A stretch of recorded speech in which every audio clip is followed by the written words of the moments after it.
So this curve,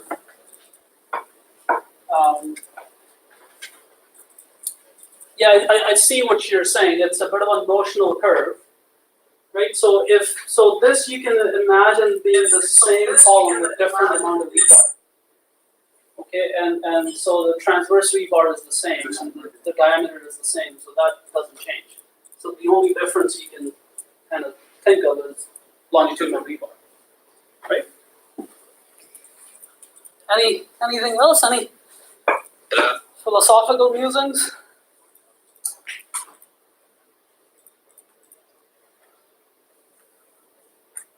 Okay. Well, let's move forward. I got to stop at 12, and then Dr. Adil is going to talk a little bit about sustainability, and lunch will arrive, and we can eat and have any roundtable discussion if people have questions or whatever. So, before you start, yeah. Where are the other people? Stay? Like, this is too boring.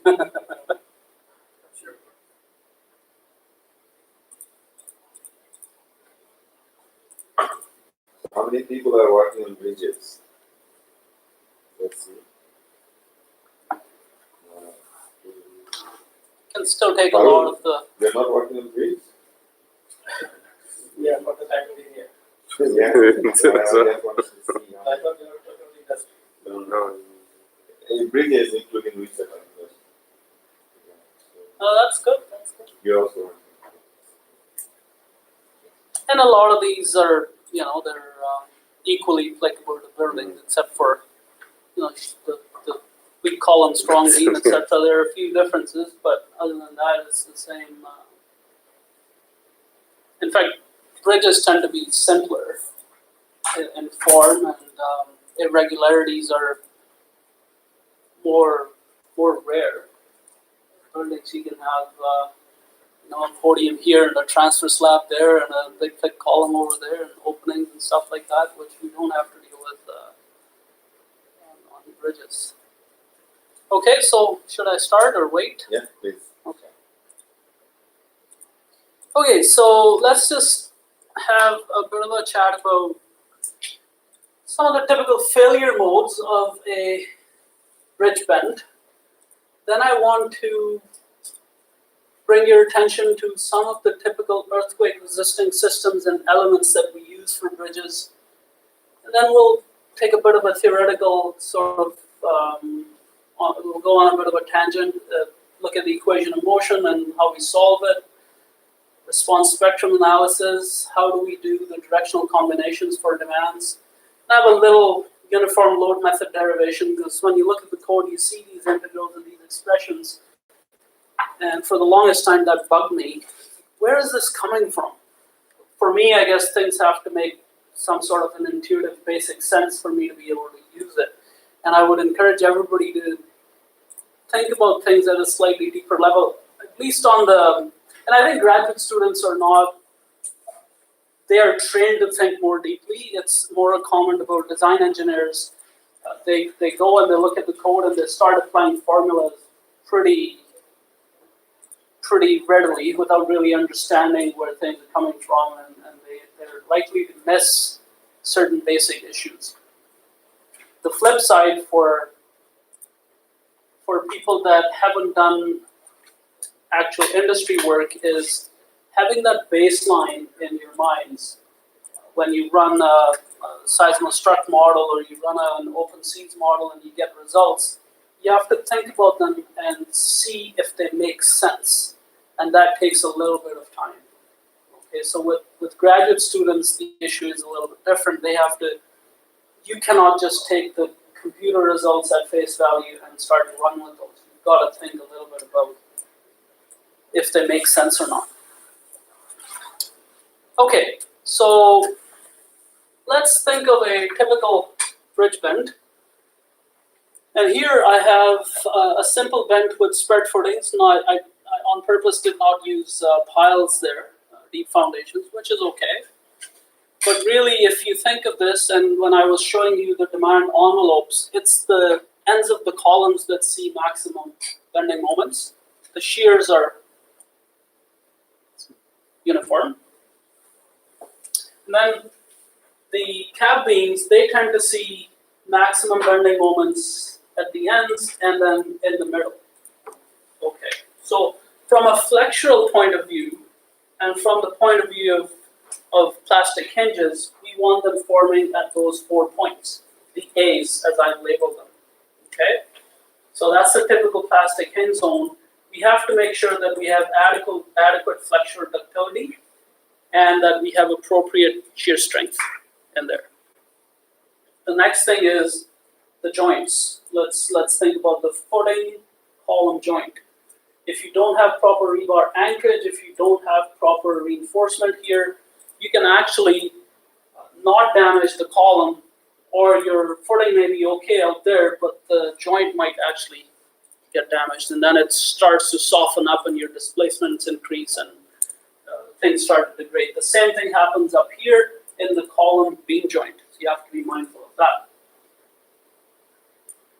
What they used to do back in the day, if you think about the first diagram I showed you, and it showed under gravity, negative bending over this and the end zones and positive bending in the middle.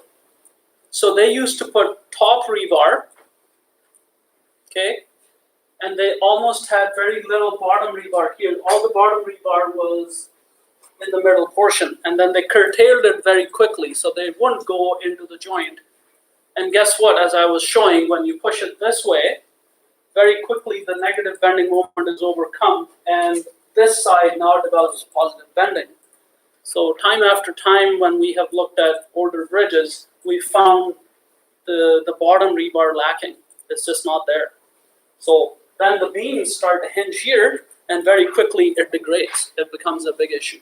Now what we do is we pay specific attention to that. We make sure our rebar is developed. It's not curtailed right away. We make sure that under our pushovers, we look at those combined bending moment diagrams and make sure that where it's going to be positive, it's going to be reversed, right? It's positive and negative as it goes back and forth. That there is enough negative and enough positive reinforcement anchored and developed into the joint so that we're not running into those issues. The column zones outside the hinge regions, we have to provide adequate shear capacity. And also, we've seen back in the day, the older structures, they curtail rebar very quickly. So if you have 20 bars here, by the time you're here, you've got 12 left. And then your plastic hinge can migrate.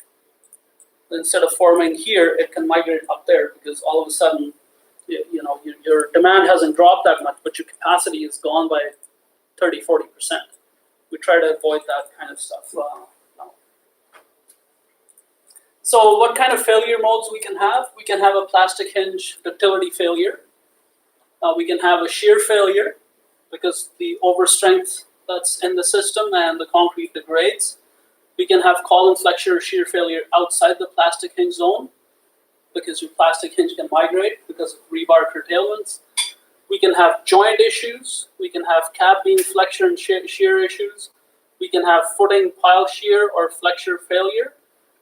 And we can also have some soil failure if your footings are not sized adequately. So you have to make sure that your footing sizes are appropriate for those high demands.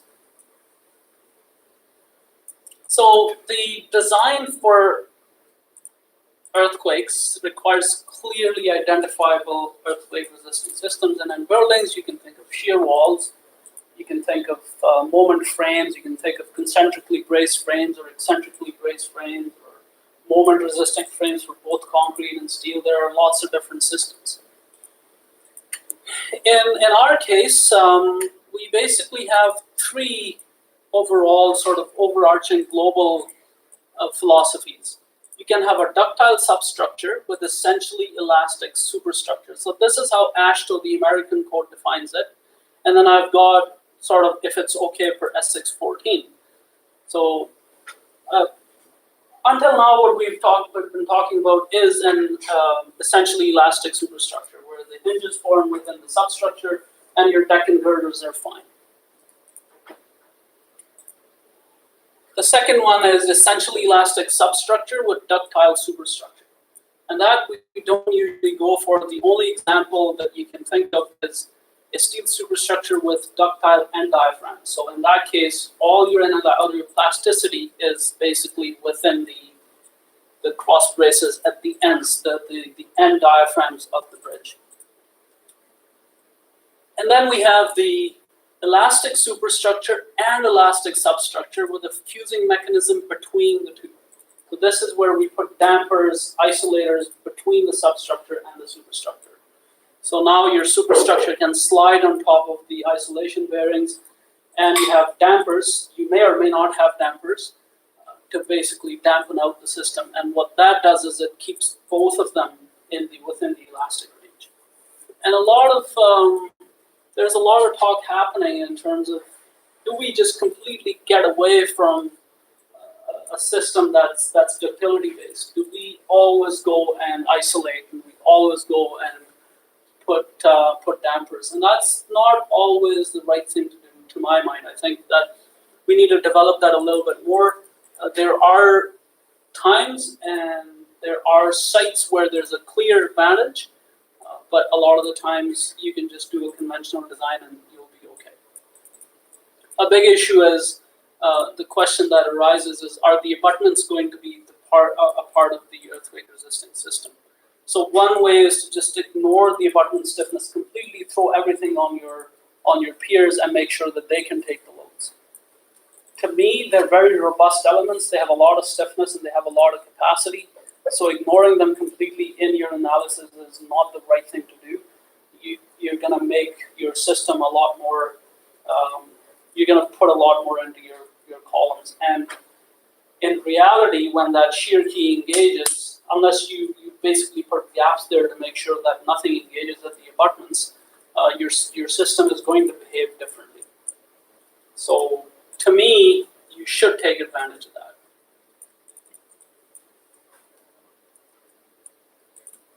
Okay, so here are some of the examples. Longitudinal response, for example, so you've got the 4 hinges forming. That's fine. That's just an elastic superstructure with a plastic substructure. This is, it says permissible upon approval, but in BC you can just use it. You have to discuss with the client a little bit, but as long as the cost ramifications are okay for them and you can get the performance properly, you're fine. This is not something I would really go for, where you're isolating and having hinges. I mean, if you're isolating, you might as well isolate and stay away from damage, because you're putting in more expensive bearings. You're making a bigger, larger investment. This is something that we do all the time, or we have done in the past, where you have simple spans and then you form hinges. We've had a lot of failures where things have fallen off their seats. We usually now go and tie those to the columns. So I would say this is not a good way to design things. Just leaving them simply there and let them float is not a good thing. Let's think a little bit about the elements. So plastic hinging in the substructure or the foundations is usually to be avoided. If it's shallow, if it's going to happen right under your footing, it's easy because you can dig around it and you can have a look and you can see how much damage has happened. But if it is 10 meters deep, it's not going to be possible. So a lot of the times under inertial loads only, actually that's not a lot of the times, that's always, you are not allowed to have hinging in your piles for inertial demands. When the soil flows and kinematic effects come in, liquefaction happens, it sometimes becomes impossible to have that. So then you're either stuck with millions and millions of dollars of ground improvement or letting some hinging happen. So it becomes a judgment issue and what the client is willing to live with. So above ground hinging is okay. Plastic hinges under cap beams, of course, you can see that, so that's okay. We don't do this sort of detail. You'll find this sort of detail more in the US. So this is a pin detail where you have some rubber pad sitting there and just either a pin or a very slender rebar cage, and that just acts to basically transfer shear and not any bending moment. So that means your footing is not going to see any bending moment. So, Yeah. I have one question. So this one, number 6, Yes. or piles with in-head conditions. Which So one? number 6 mostly. Yeah. So that could be interesting because that could, and after it, that bonding goes away, Mhm. and it might cause some sort of uplift, right? Yes. And Yes. reduce significant demand. Yes. So, but we don't use that in this. We don't use that in Canada very much. They do tend to use it in the US quite a bit, So and they tend to use it up top. up top. They form a hinge. They put a hinge between the column and the cap beam, not usually with the footing. That's what I've seen. And if you drive to Seattle, you'll see this all over the place. Yeah. And number 4, have you ever used some bracings? Yes. So we have used these as retrofit, not as new design. So a lot of the times when you look at the previous bridges, say truss bridges, and a lot of the end portals, they are made of this. And that again, you're always strengthening them because these things are not designed for a lot of ductility. So they have the capacity and that's it. The good thing is it reverses, but then you're just gonna, once one brace is buckled, you're only using the one brace in tension, so it sheds all the load into the tension brace. And with cycling, you can just lose that pretty quickly. So in those cases, do you use concentric brace or use DRBs? So Or this retrofitting. thing, when you're basically retrofitting, you're just making them beefier sections. You're not really changing the system. You just keep it the way it is. Just You for just capacity. beef it up, yeah, so that they don't yield, basically.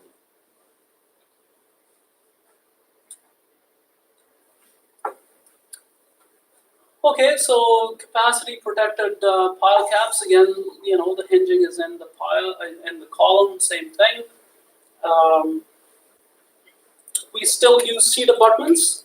Okay, so we have semi-integral and integral abutments, but these are the typical seat abutments. The only thing is you've got to be able to take some damage because a lot of the times this will push into the back wall and break the back wall, but it's not that bad of an energy dissipating mechanism. We tend to use it quite a bit. Now, of course, if your back wall is breaking at 475 year period event and your performance has minimal damage, you're not meeting that. So you might want to just make the gap larger and use some specialty type of joint that will just allow this thing to move and not pound it, or you make it strong enough that it can take that.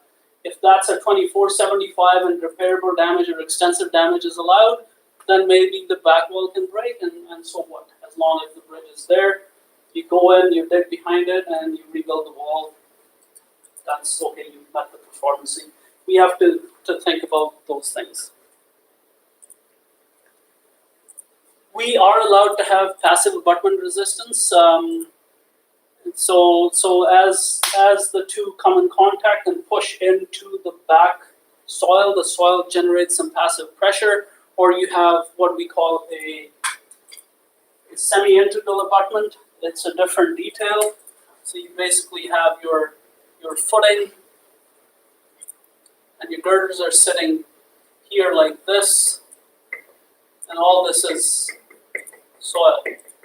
So as soon as it moves, there is passive pressure that gets mobilized behind the wall. Okay, so it gives you a very robust load path. So you have to make sure that this stem or this diaphragm is able to bend about that point and not break. Because you can generate a lot of passive pressure and you can generate a lot of resistance from that. So that's allowed. We have ductile end diaphragms as part of our code, so they are allowed. Washington State DOT doesn't allow them. In BC, again, we don't really design our new bridges to rock, but the older bridges, when we're retrofitting them, if we can find that rocking is stable, then we allow that. It's a beautiful mechanism if it doesn't become unstable, because it acts exactly as a fuse. Once this thing lifts, it acts as a hinge. There is no more force going into the system. So as long as it can come back, lift, come back, and the impact is not bad, so that the soil basically just is shot or the concrete breaks away, then it's okay. But then you're definitely looking at more numerical, nonlinear time history type analysis with springs everywhere, tension, compression on these springs that can actually capture that appropriately. Yeah. So you mean rocking on the soil, not Yes. rocking on the between the column and No, the... no rocking of the footing. Yes.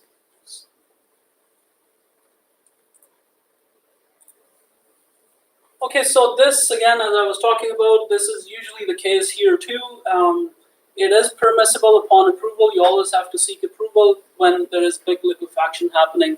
You probably will be allowed to have in-ground hinging. This has been done all over the place in the past with battered piles. In Alberta, we do that a lot. But in Alberta, it's okay because there's very little seismic.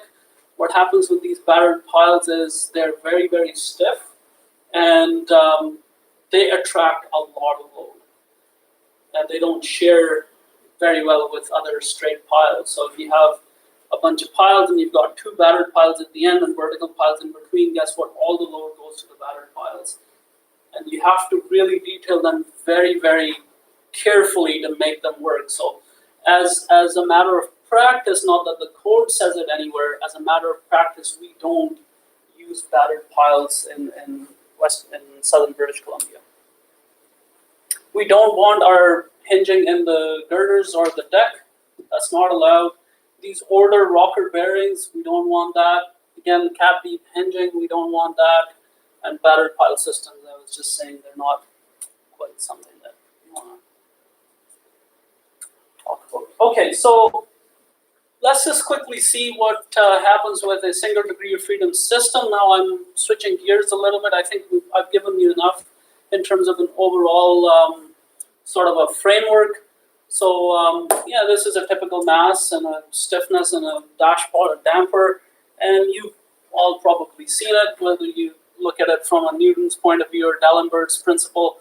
You have the applied load, you have the inertial load, the damping, and the stiffness of the system. When you look at the equilibrium, you come up with the Fi plus Fb plus Fs equals, that's how the dynamic equilibrium is maintained. And the inertial forces, the damping and elastic force are functions of the mass and the acceleration, velocity, and the stiffness. So we get this mx plus cx plus kx equals F. Now when we go to the earthquakes, that's not what happens. It's not the force that's applied, it's the earth that moves.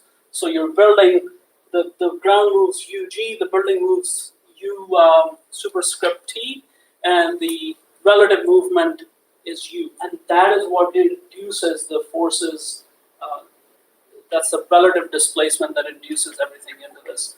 So when we look at this, now our right-hand side is 0, but our inertial force is the m second derivative of the total displacement, and then we can basically dissolve it into the structural displacement, the relative, and the ground, and we come up with that.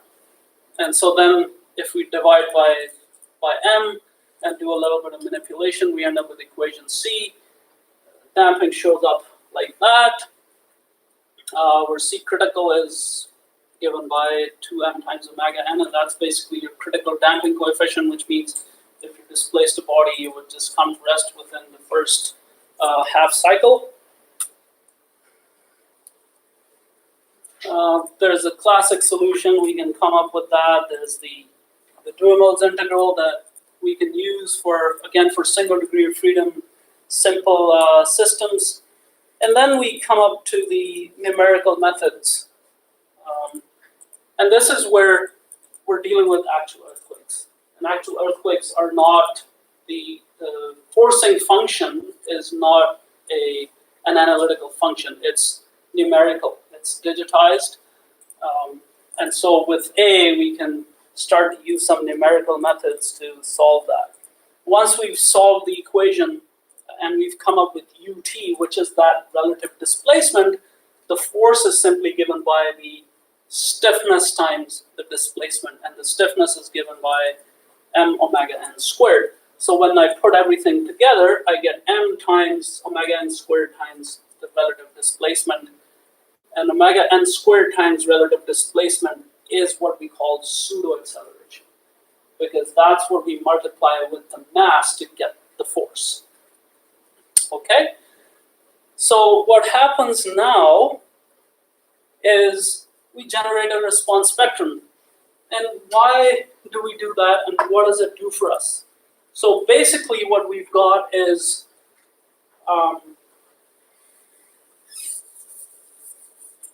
if I go back to this equation, I want you to think of something here. I think this is worth mentioning.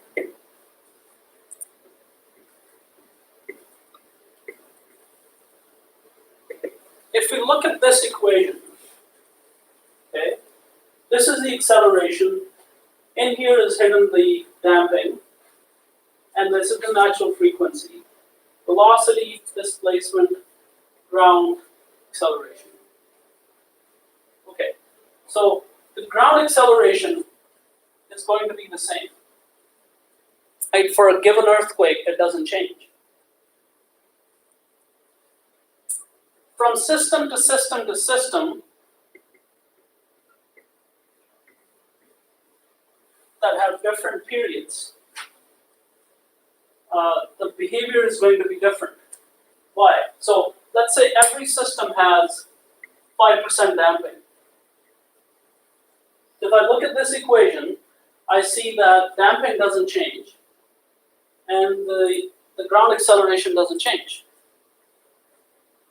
So what is the one parameter that the behavior of the single degree of freedom system depends on? It's its natural frequency, which is a proxy for the period, right? So I can have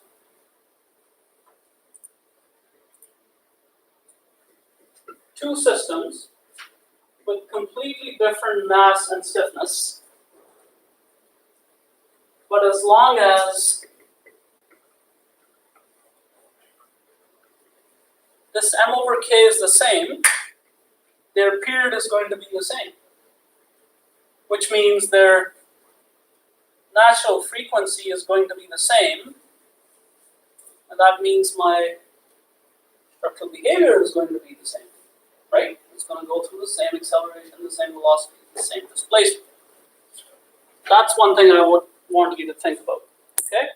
The rest is all there, but now what we do is, we say, okay, I pick a structure which has a period of 0.5 seconds.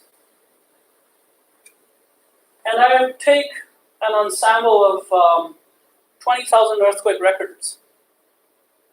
And I run the system through those 20,000 earthquake records. Now the earthquake records are different, right? For that 0.5 second period, the UG values are going to be all different because no earthquake is like another earthquake. And I get 20,000 values for the displacement.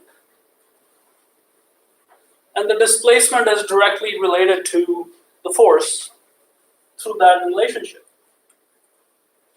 So I get 20,000 of those.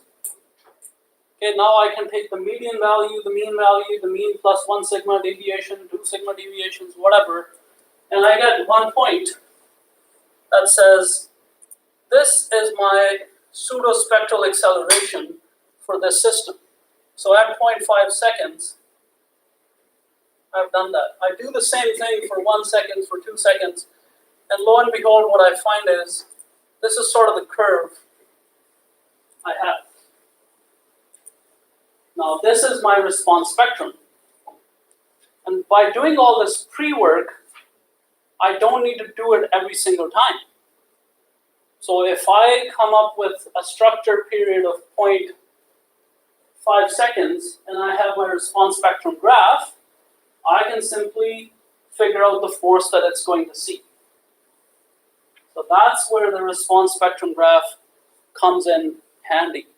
Because you run your modes, you come up with the periods, and you have the response spectrum with you. Now you can multiply the mass for each structure. If it's single mode, you have one value. If it's multimodal, for every period you have the mass and you have the pseudo acceleration, you multiply them and you get the forces. The issue is they're not happening at the same time. Okay, so if I were, when I'm running this, my maximum displacement, which is here, might happen at 5 seconds into the earthquake record. When I run 20,000 of them, they're not all happening at 5 seconds, right? So now I know that if I have a multimodal system, I've captured the peak responses and they're not happening at the same time. They're happening at different intervals. And that's when I have to bring in some sort of a combination rule based on some sort of a statistical analysis to get an appropriate force or displacement value. Okay, so this I've already described. It's a peak value and several plots you can come up with for different C values or different damping values, and you get the numbers. The need I've already described, right? Because now you don't have to do all the time history analyses, which are very time consuming. So now what happens is, because these are not happening at the same time, we use some sort of a combination rule. And we say, okay, we will use either the SRSS rule or the CQC rule to combine the modes. So that's your first combination. That's when I say one mode is putting a transverse displacement of 10 millimeters, and the second mode is putting a displacement of 5 millimeters. How do I combine them? I don't want to go 10 plus 5, 15, because I know the two modes are not attaining their maximum value at the same time. So you can use the SRSS rule. Usually that's what we do. So that's talking about one direction. Now I've got a combination and I know this direction, that's the maximum. Then there is a directional combination that comes in. So my earthquake is in the X direction and then my earthquake is in the Y direction. And again, things are not happening at the same time. So the code S614 says you have to use 100% and 30% rule. Okay, and I'm going to just explain that for a quick second.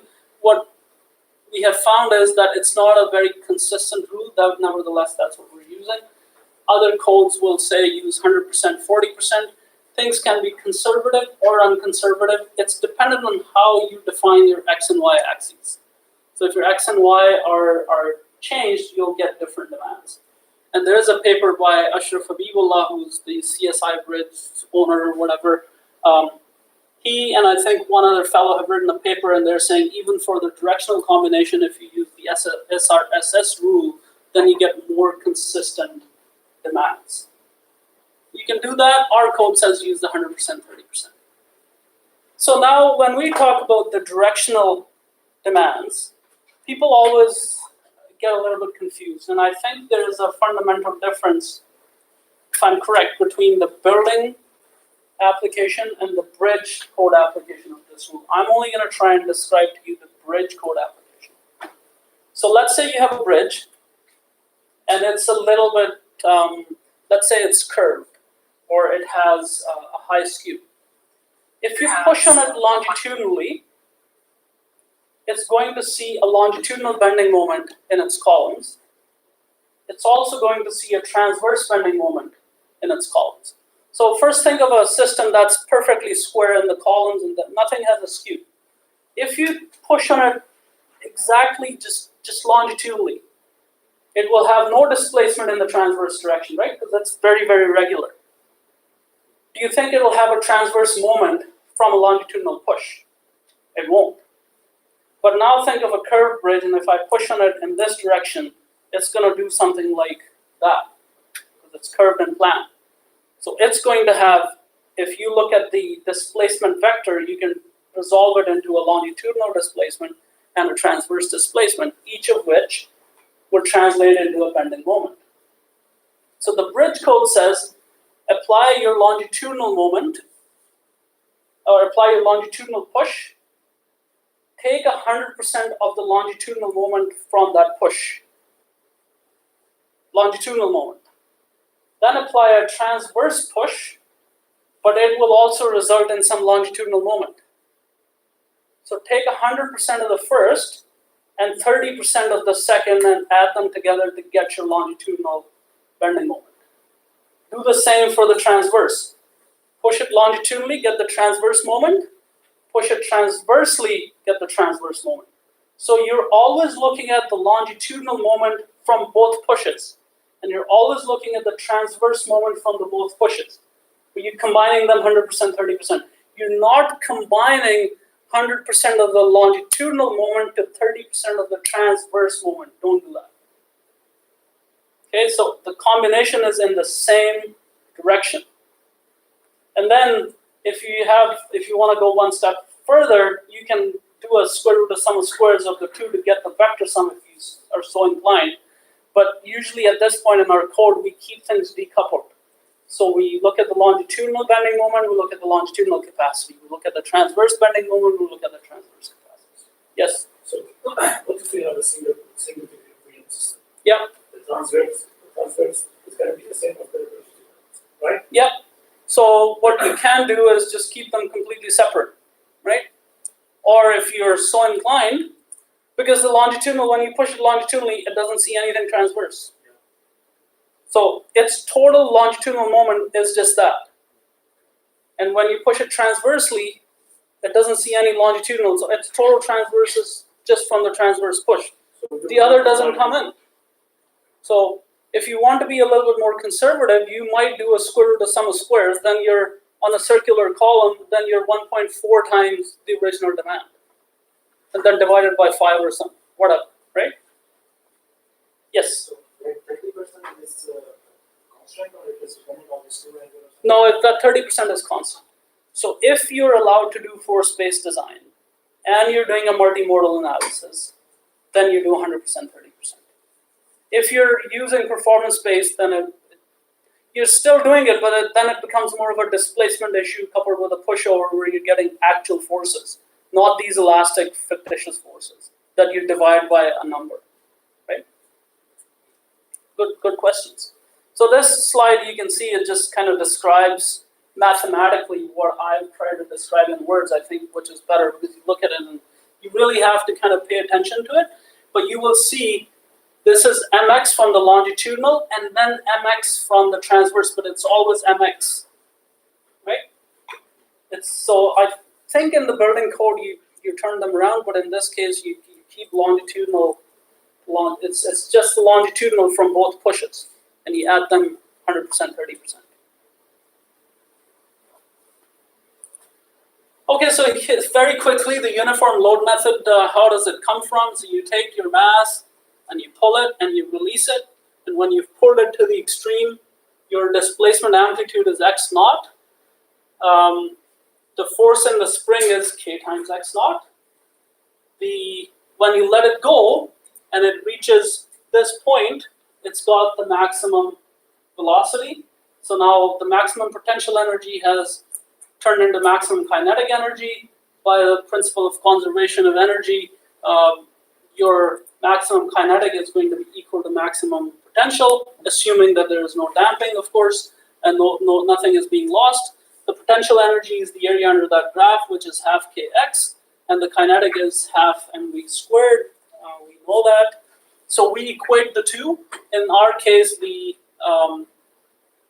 maximum is x naught. That's the maximum displacement. So half kx naught is the half kx naught squared is the potential energy. Half mv squared is the kinetic energy, and you can solve that so you get your v equals omega x naught, and you do a little bit more manipulation here, and you come up with your natural frequency of omega of k over m, and then T is 2 pi over omega. So you get that expression of T equals 2 pi W over GK or M over K, right? That's how you arrive at the period. Now, what happens in the code is this. It says take a uniform load. This is how we now apply it. You take a uniform load, whether it's longitudinal or transverse. So let's say we're using a transverse displacement value. You calculate its stiffness. So how do we calculate this? For coming up with the period, you need two things: the mass and the stiffness. Pi is a constant. Mass, you would hopefully know what your bridge mass is because you know what your deck mass is. But what about the stiffness? So what you do is you apply a uniformly distributed load to your system, and you get a displacement profile. Okay? So here is your P naught, which is your unit distributed load, multiplied by the L, which gives you the total load. We know stiffness is force over displacement. And from the model, you can get your maximum displacement. You divide it by that, that's your K value. Okay, that's your stiffness. The W is, if you've divided your bridge up into lots of finite elements, you know what the weight of each element is. If it's varying, you just vary the weight. That integral just means sum it up, right? So you can get the period. Now what do we do? So this is a correction that needs to be made. I don't know how it got. This was back in 2014. So now you've got your period, and your effective force now, the effective earthquake load that it's going to see is also modeled as a uniform load, because it's just modeling the first load, which is uniform. Okay, so that 1 kilonewton per meter load or 10 kilonewton per meter load was just fictitious to get the stiffness value. Now, how do we get the actual load on the bridge? The actual load comes out of, you've got the period. So from your spectrum graph, you know the spectral acceleration for that period. You multiply it by the weight, right? And you multiply it by the importance factor. So if it's an other bridge, it's 1.0. If it is a major root bridge, it's 1.5. And then to convert it into a uniform load, you just divide this V, which is the total value, by the L. So that's what you apply on your system, and your model will now give you the forces in your columns and your end spans or whatever that you have. So it's pretty intuitive. And I have an example here which you can work through. I'm not going to belabor this too much, but this thing is a two-span structure. The abutments are also the same as bends, and I think you can see that in Vancouver on Portman Highway 1. We've got little jump spans that take you onto the abutments, but then it's just an end slab that's floating on top. The end supports are basically still just columns exactly the same way. So this is two spans, three bends, and there's some data here, the column height and diameter, and I've said use an I effective of 0.4 Ig. So remember, I said we can't use the uncracked stiffness. So I've just in this problem, I've just assumed that. Location is Vancouver. The bridge designation is an other bridge. And I've said the superstructure effective weight is 80 kilonewtons per meter. Soil type is C. Columns are on spread footings. Girders are continuous from end to end, so they're monolithically connected to the piers. So, and then I've said the SA at the plateau here, maximum is 0.75. I've said what is the design bending moment for the typical column in bend number 2. So pretty quickly we can, this is all going back to that same thing. So we apply the load and we get the stiffness. If this thing were formed of, if we had abutments at the end, please know that your deflected shape would be something like that, because the abutments are usually a lot more stiff than the piers. But the way we have our system is just the abutments are the same. So now it goes more of a uniform, undergoes more of a uniform displacement. So for this, you might need a computer program. For this, it's easy to calculate the stiffness because a column that is fixed has a stiffness of 12 VI over L cubed. If it's a cantilever column, it's 3I over L cubed. So you can just use I effective, right? So you can calculate the E for concrete from the code, and quickly we can come up with the transverse stiffness of the bridge. Same thing in the longitudinal direction. Now the longitudinal direction is just monolithic with the cap beam, the columns, so they go into single curvature. They're not double curvature. So the bridge is sitting on top of it. You'll also see some bridges where the superstructure is integral with the columns. So in that case, even longitudinally, your columns are going to bend in double curvature, and your stiffness is going to be 12 EI over L cubed. But in this case, longitudinally, it's only 3 EI over L cubed. So you can come up with your transverse period and your longitudinal period, and you see there's a factor of 2 there because of this. So our periods are very low in this case, 0.16.32, and I'm assuming that that's still within this plateau because this usually extends out to about 0.5, and therefore we're just going to use the maximum spectral acceleration. And therefore, to come up with this, I've got the 0.75 G, which is my spectral acceleration, and I of 1, a total weight of 7,200, and the length of 90. So now I put 60 kilonewton per meters this way and 60 kilonewtons per meters this way. That's the actual seismic load that this thing is going to see because it's behaving in its first mode.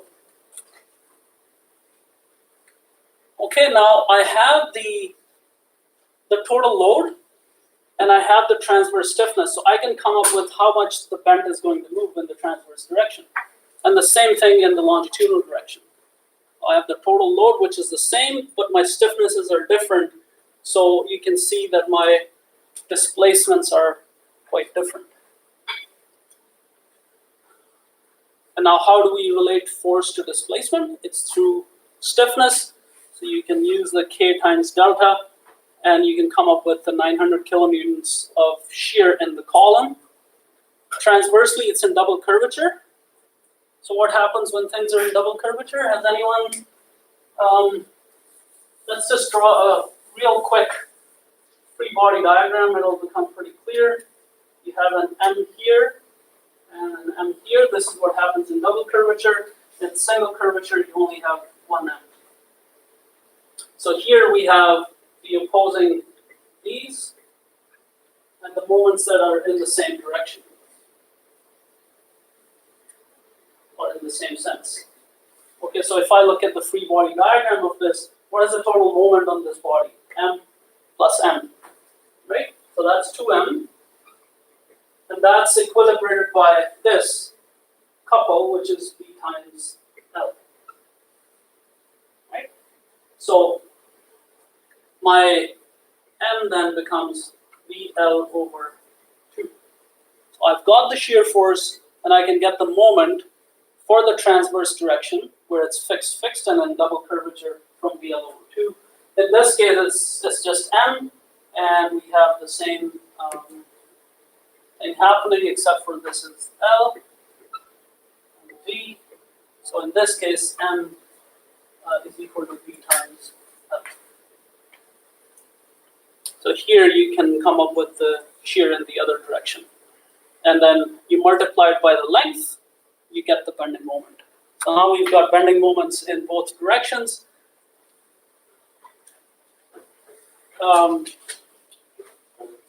So here you can see the combinations, and the combinations are basically 0.3 of transverse under longitudinal is 0, so it's just transverse under transverse. Okay, and then 0.3 times of transverse, so that one governs for transverse, and the longitudinal is, again, there's no coupling here. So that's what you were asking earlier. And then you divide it by 5. These are multi-column bends, so now you go to 630 and 1260. And I've done a square root of SRSS combination to get my design column bending moment. So I've kind of run through it pretty quickly, but I think it gives you a flavor of this, and that's perfect timing.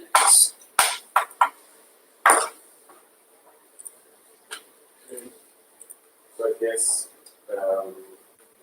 you start your lecture first. Okay. But in the meantime, I think the last time. So yours is about 30 minutes or 1 hour. If I can Adjust. adjust as we want. Okay. So, but what was it?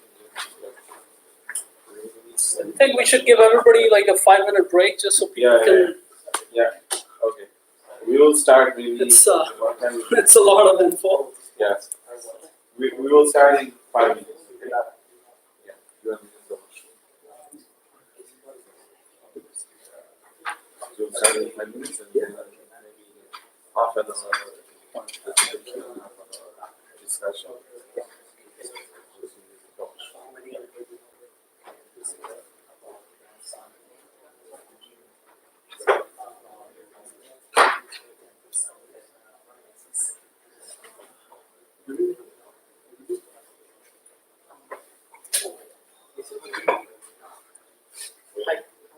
Hello. I have one question actually. Yes, yes. Your last slide actually. Mhm. I see Maybe again here, like moment that start you do here. the SRSS, Maybe Yeah. but before that you again do the 130%. Why you did it 2 times? So 130% didn't give me anything. Yeah, It's just 100% Yeah. because the 30% is not giving me anything. because you don't need it because there is no skew here. There is no skew here, so there is no transverse bending moment when you push it longitudinally, Yeah, or no longitudinal bending moment when you push it transverse. But it's necessary that you need this. Oh, that was just to show you guys that that's how you would do it if you had the value. That was more to show you what it means. So if you had a longitudinal bending moment from a transverse push, that would go in as that 0.3 times that value. In this case, the value is 0. Yeah. I just wrote it out so people understand when they actually go to do it. That's how you. So when you do the square root of I just that's for fun. I don't have 0, but the other part is 0. It's the same value. If you just open the slides, Yeah, a bit confused also.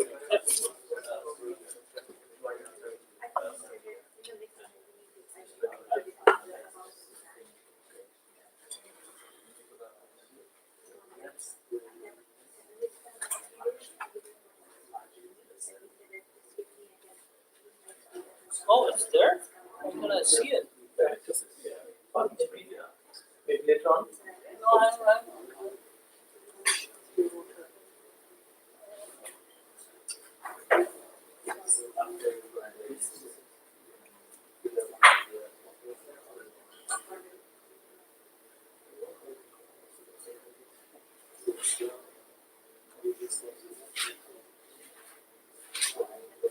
Okay, so look at my screen.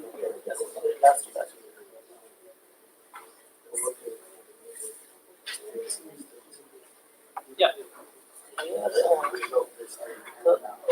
Because this is the design moment Yeah. for a particular. Yeah. But we have both. Look, we are moving from the transverse, we moving from the. Yeah. And that's what I was saying, that I just did it just for fun. Like, you can just design it transversely for this, longitudinally for that. Yeah.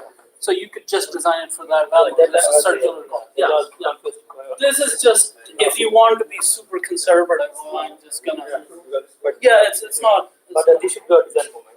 Yeah, those are your design moments. Yeah. Well, that's why I say I'm design transverse and design longitudinal. You just stop there. Yeah, for this modal combination for the bridge I'm talking about, is there any restriction in the Canadian code that how much mass and consider 90%? You have to have 90% mass in both directions. 90% of the bridge, like building on. Yeah, same thing. Yeah, and also the response spectrum analysis, do we need any scaling? Or usually in a building structure, you know, do the static analysis and do the response spectrum analysis divided by R. And there's a courses in American code, I'm not sure about the. Yeah. But there's a scaling that 85% of the static loading from bridge. Yeah, they used to be there. That was only if you did a site-specific study, and your response spectrum was lower than what you would get from the code. You had to keep it as high as 80%. They took that out in the last code. in S614, it was taken out. It's taken out, so just do the pure response spectrum. You just use the pure response spectrum, and you use either an IE of 1 or 1.5, depending on whether it's an other bridge or a major hub bridge. Yes. No scale up, no. Is also the building or you're just talking about for the tree? Just bridges. Yeah, I don't know. On the building side, they have they have 3 importance categories, and they have some values. But the 1 and 1.5, I'm talking about it on the bridge side. No scaling, it's one. No, there's no scaling here. Yeah. Thank you. Yeah.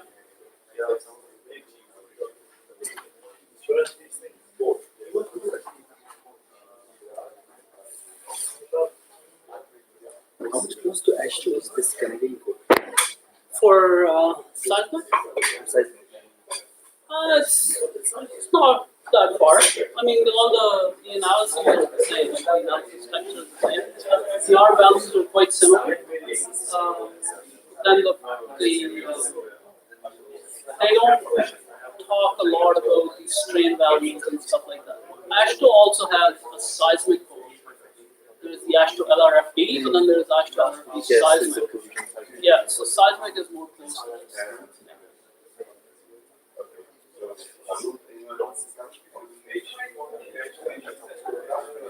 So maybe what we'll do is maybe we can have Yeah, lunch and then I think that makes sense. yes.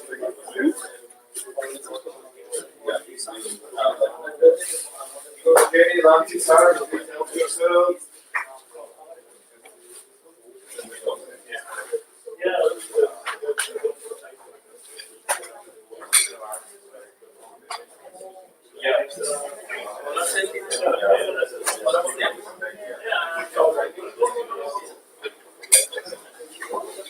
So I can maybe see the lab tomorrow? Maybe you can give me a tour? Yeah, tomorrow.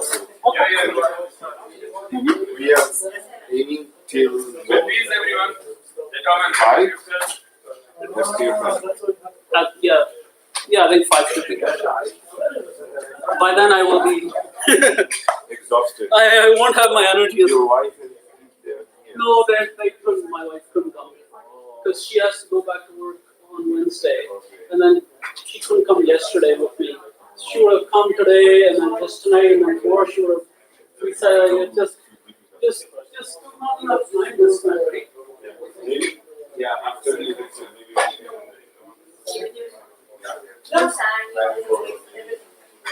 Sure, yeah.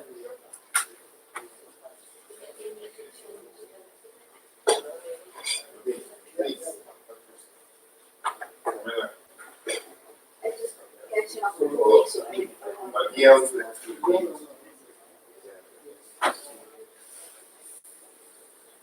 So we are going to make sure that whoever has to work this time. Actually,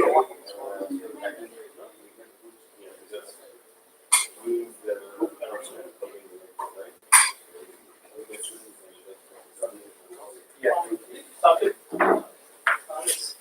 oh, Please.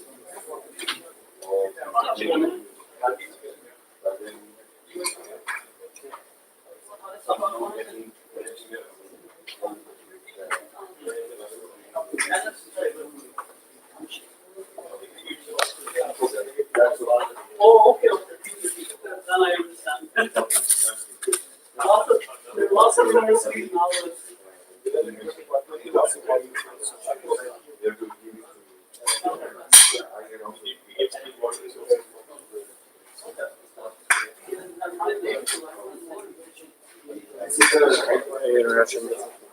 I guess.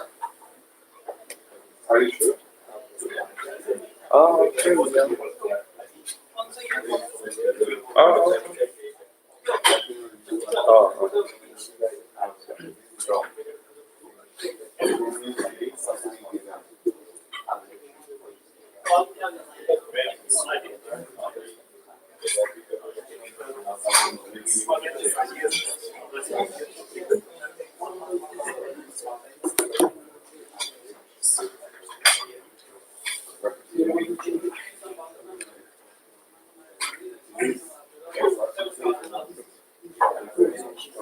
Do we get taking that salary?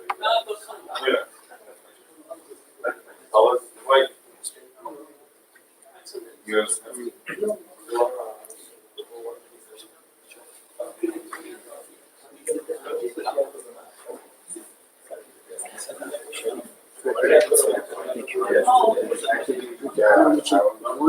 For this seminar. Okay. Yes. Maybe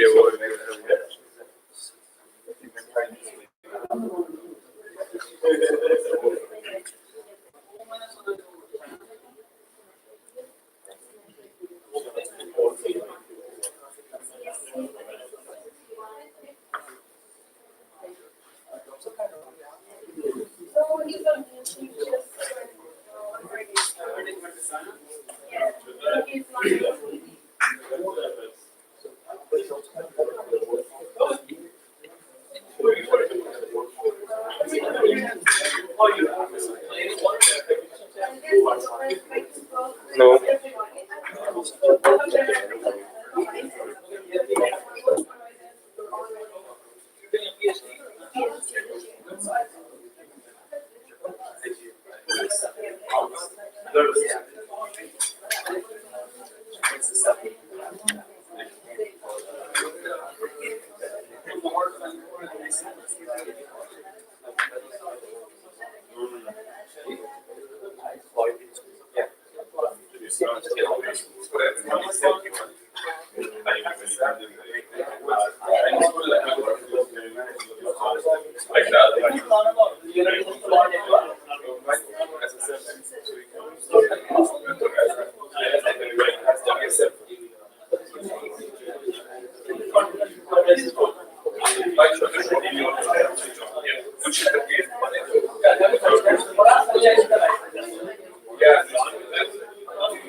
At this point, the course and labs based on